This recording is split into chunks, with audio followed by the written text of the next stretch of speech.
गोंयान प्रॉपर्टी विकत्यो घेवप मात फेमा कायद्याक बायपास करपा खातीर ती प्रॉपर्टी रीतसर आपल्या नांवार रजिस्टर करप ना अश्यो कितल्योश्योच विला सारकेल्यो बेनामी प्रॉपर्टी आनी जमनी ह्या फॉरेनरांनी गोंयान आपल्या नांवार केल्यात म्हूण हो आयटी खात्याची चवकशी सांगता.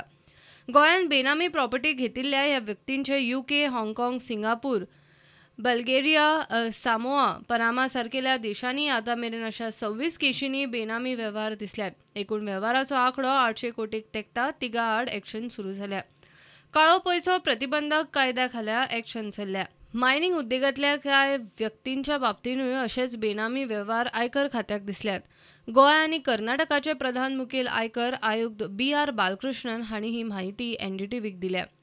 गोंयान तांची बेनामी वेव्हाराची विशिश्ट पद्दत नजरेक आयल्या. ह्या लोकांनी भारताचें नागरिकत्व सोडून विदेशी नागरिकत्व घेतला. थंय बेहिशोबी खातीं उगडल्यात.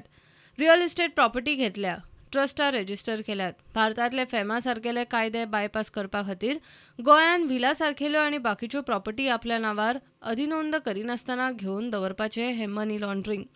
बेनामी मालमत्ता प्रतिबंधक कायद्या खाला आतां मेरेन अश्यो 12 प्रॉपर्टी आयटी खात्यान जप्त केल्यात. 10 विदेशी नागरिकांक नोटीशी धाडल्यात. हातूंतले सादारण 100 एकरा लागसर आनी 101 कोटीची बेनामी प्रॉपर्टी आयकर खातें हो मार्च सोंपता म्हळ्यार जप्त करतले अशें बालकृष्णन हांणी सांगलां. Bureau report, prudent.